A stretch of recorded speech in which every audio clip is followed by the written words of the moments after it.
selamat datang kembali di podcast bersih-bersih.com, bersih-bersih mindset. Tempat kita ngobrol seputar dunia kebersihan dan outsourcing dengan santai dan enjoy. Oke, di episode kali ini baik lagi saya tidak sendiri, saya ditemani dengan Ibu Ermazin selaku direktur seperti biasa, dan juga ada host di sini Emir. Oke, untuk di episode kali ini Ibu ya, kita akan mengupas tuntas sedikit mengenai gimana sih cara memilih vendor di dunia outsourcing itu seperti apa gitu misalnya. Gitu, karena yang relate dengan kita gitu ya Bu ya di PT Bintang Karya Sarana ini. Oke, mungkin kita lanjut aja Bu ya ke pertanyaan pertama. Kenapa sih Bu kita harus penting memilih vendor yang tepat nih untuk bisa memakai jasa? Menurut Ibu bagaimana? Pemilihan, sebelumnya saya ini dulu ya, perkenalkan diri dulu. Selamat pagi, bright people. Semangat terus untuk mencari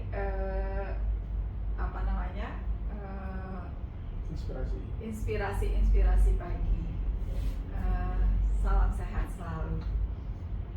Jadi tadi pertanyaannya bagaimana sih cara memilih Vendor yang tepat. Betul.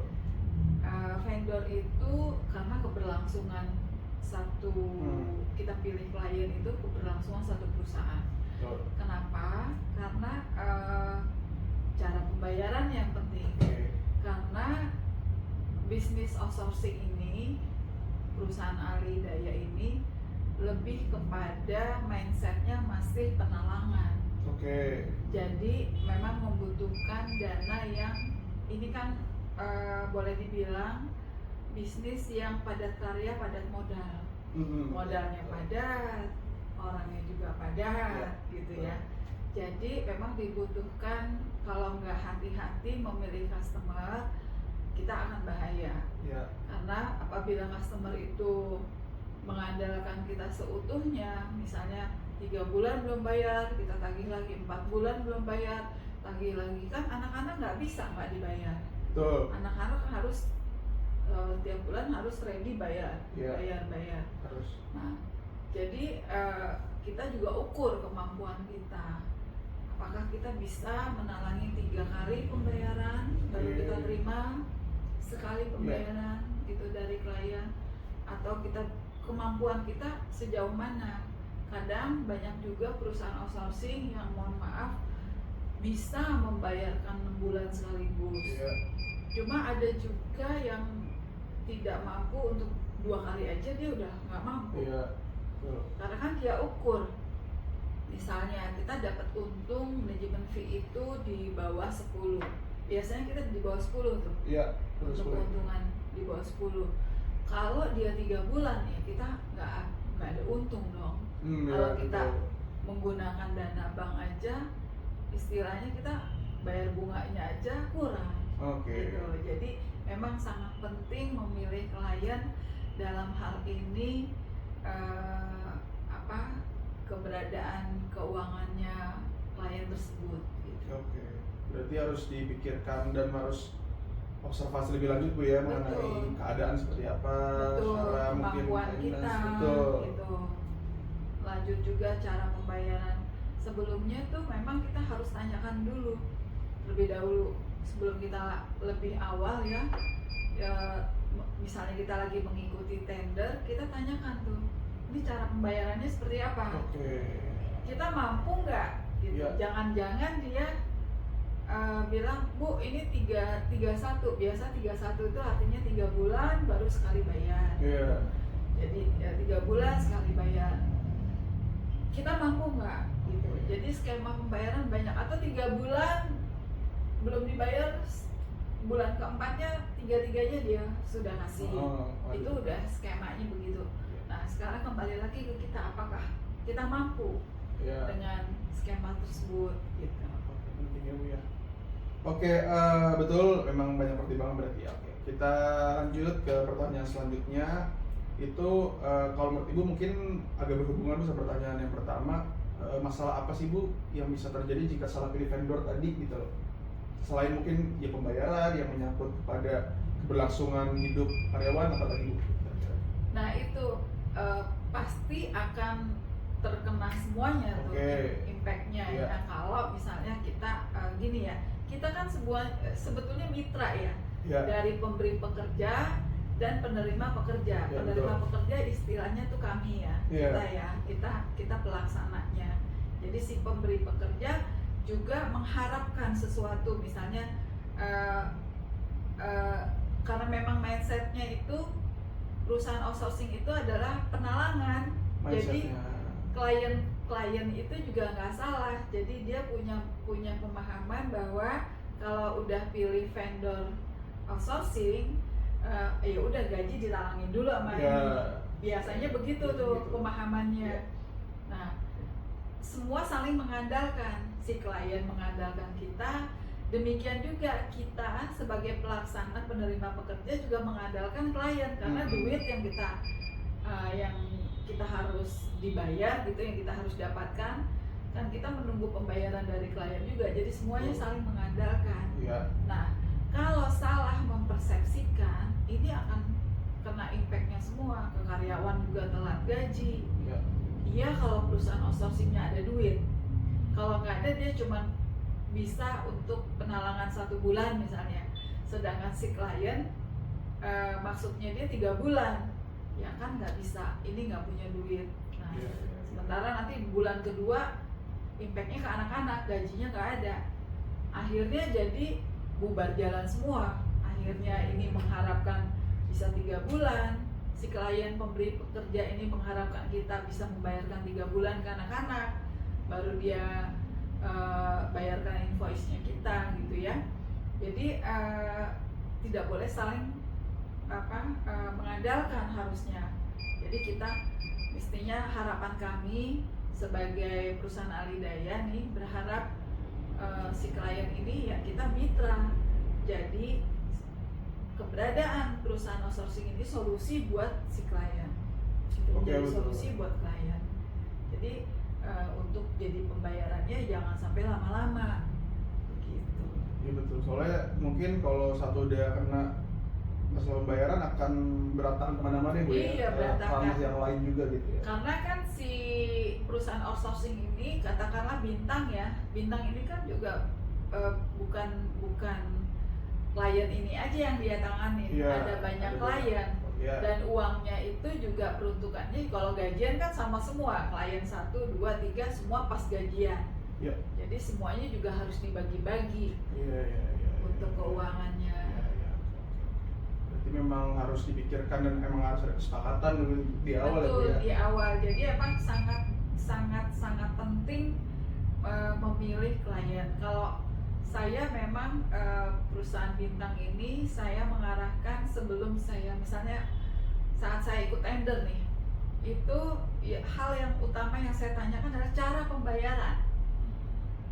Nah, begitu cara pembayarannya saya pahami, skemanya saya pahami, dan menurut saya sanggup gitu. Kami sanggup, si Bintang ini sanggup menerima, ya go ahead gitu.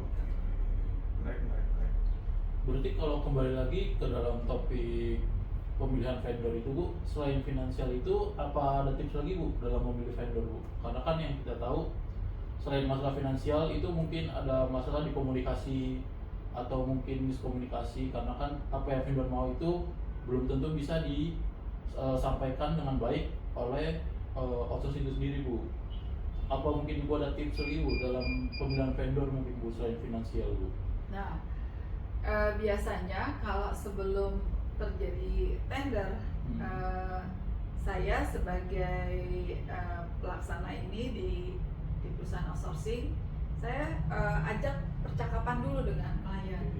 Sebetulnya saya akan menggambarkan, saya akan mengilustrasikan bahwa sebetulnya tanpa perusahaan outsourcing pun, misalnya klien kami katakanlah perusahaan yang memiliki perkantoran atau mall, ya, katakanlah Emir yang memiliki mall.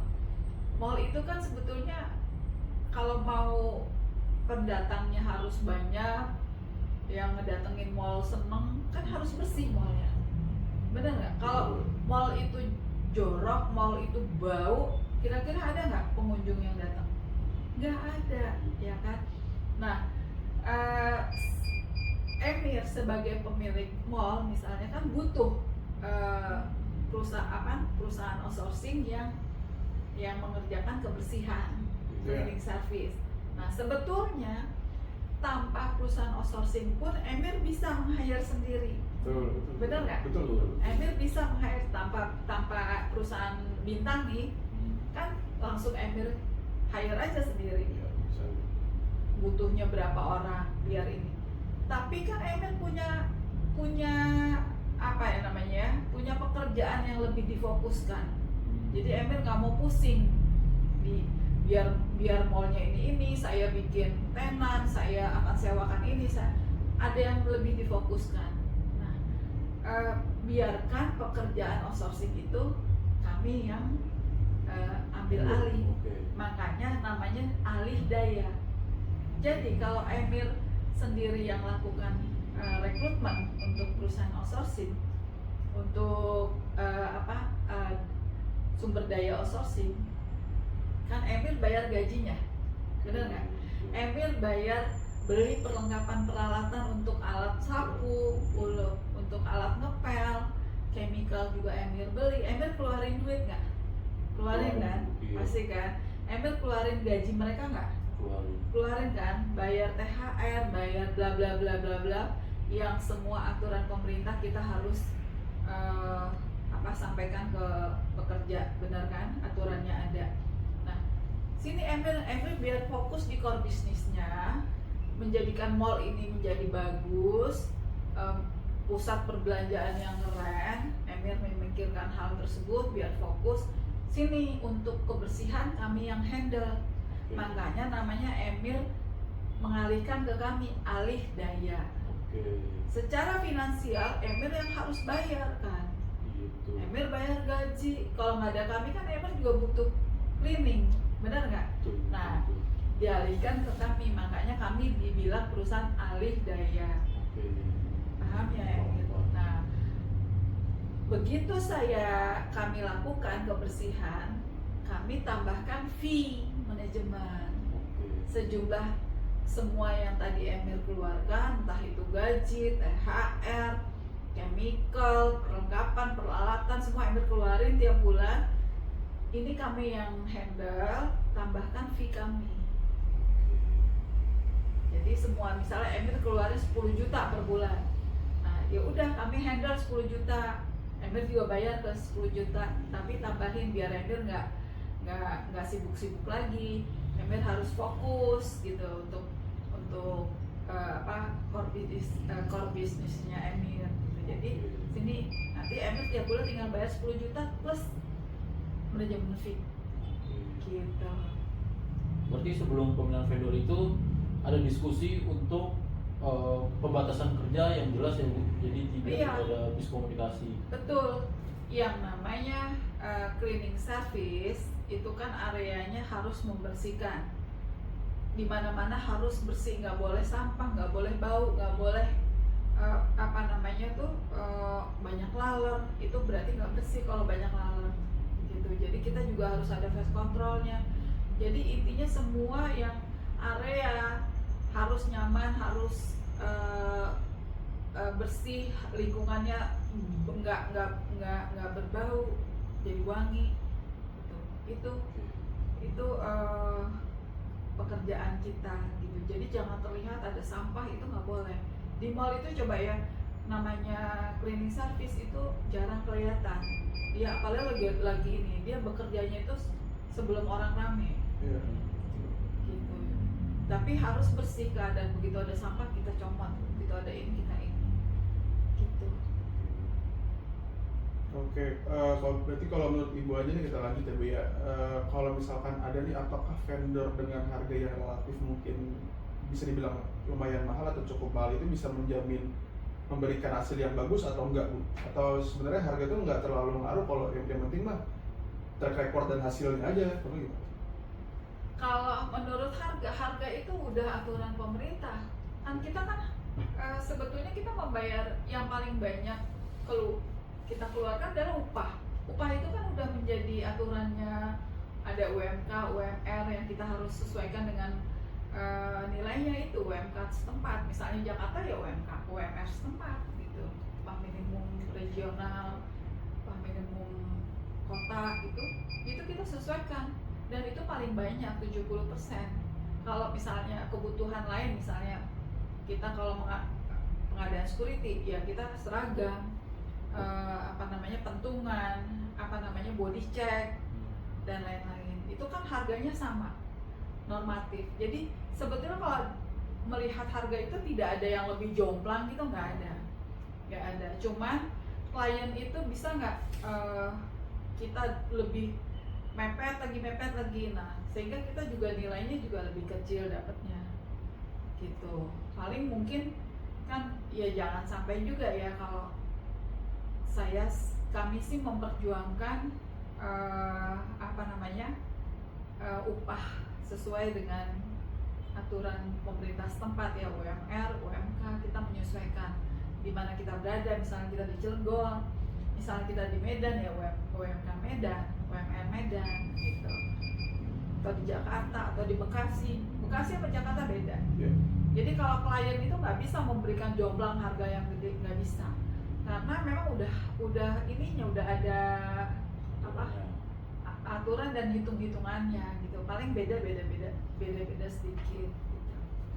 Cuman kalau misalkan kalau saya klien pengen nego juga bisa tuh, gimana gua tahu memang dari misalkan permintaannya emang udah ini kita sekian atau memang ada negosiasi itu klien bisa, atau misalkan Bu ini kurang, ini bisa ada, mungkin kita nego di fee-nya aja kali. Biasanya kan kita di fee-nya tuh ya kita main di 10 biasanya. Kalau dia nego lagi ya kita turunin jadi 8. Kita nggak mungkin itu menurunkan harga upah anak-anak. Kita usahakan upah anak-anak itu sesuai UMK, UMR gitu ya. Tapi yang bisa dinego mungkin fee-nya di kita ya, kita oke lah, nggak ada masalah. Karena ini kan sebetulnya kalau kita bermitra itu kontraknya minimal 1 tahun. Jadi dari 1 tahun itu kita berhitung, kalau 1 tahun sebulan kita dapat fee-nya itu sekian, ya setahunnya sekian gitu.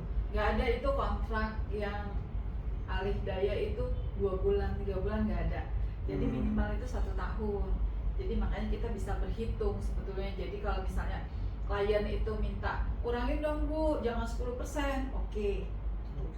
Cuman mungkin masih batas wajar ya, batas wajar, tidak terlalu turun sekali. Betul. Kalau untuk misalkan request peralatan gitu juga, kita juga pasti juga memberitahukan emang ada harganya, jujur juga kan Bu ya ke klien, harga peralatan segini nih. Betul. Nah harga peralatan itu yang bisa mempengaruhi lebih besar harganya. Misalnya peralatan, misalnya ini dengan yang ini beda, karena kan ini kualitasnya juga beda. Ini made in mana, ini made in mana gitu ya. Jadi kalau made in yang ini lebih bagus dan harganya bagus, tahan lama, nggak mudah rusak, harganya memang agak besar tapi tahan lama, nggak keluar. Kalau ini murah tapi 3 bulan rusak, nanti 3 bulan minta lagi, sebetulnya sama aja, keluar lagi harga gitu. Jadi tergantung, kita juga menyajikan merek. Kalau merek ini jauh lebih mahal tapi pemakaiannya awet dan lain sebagainya, jadi harganya mahal tapi awet gitu. Kalau merek ini ya ini tapi 3 bulan rusak gitu. Jadi memang kalau lagi pembahasan itu memang kalau misalkan butuh peralatan kita juga sudah include ya Bu ya, kita juga sudah bisa memberikan peralatannya gitu. Karena kita sebetulnya adalah yang kita jual paket ya, paket kebersihan dengan sebetulnya disitulah orangnya, disitulah perlengkapan peralatannya termasuk chemicalnya. Jadi kita menjual sebetulnya paket gitu. Jadi tidak hanya manpower aja ya Bu ya, ada paket nih barang peralatan, chemical dan lain. Yang namanya outsourcing adalah seperti itu. Cuman kalau klien request manpowernya aja bisa gitu ya? Sangat bisa. Kita juga bukan ini ya, Pak Niki dan Pak Emil, ini sebetulnya kita juga bukan hanya pengadaan cleaning service dan security, namun kita ada juga pengadaan back office untuk misalnya administrasi gitu ya, resepsionis, terus kemudian marketing gitu, sales office gitu, kita juga siapkan gitu. Jadi teman-teman yang misalnya kebutuhannya si klien itu maunya S1 sederajat gitu atau SMK, itu banyak banget. Bisa Kan SMK sekarang banyak banget yang fokus di bidang misalnya tata boga, yang fokus di bidang misalnya komputer atau office gitu, administrasi kantor itu ada. Jadi dia khusus gitu, emang dia memang udah langsung siap kerja, disiapkan. Jadi ada teman-teman SMK tuh yang banyak siap untuk diterjunkan ke lapangan. Betul, diterjunkan ke lapangan. Jadi kita juga menyiapkan itu dan kita bekerja sama dengan beberapa SMK. Jadi memang bisa by request ya Bu ya. Jadi kita request aja kita bisa menyiapkan kok. Iya, betul. Kita sebetulnya keberadaan kita adalah membantu program pemerintah menyerap tenaga kerja. Jadi teman-teman yang belum sempat bekerja atau belum ini ya kita bantu untuk menyiapkan penyerapan tenaga kerja.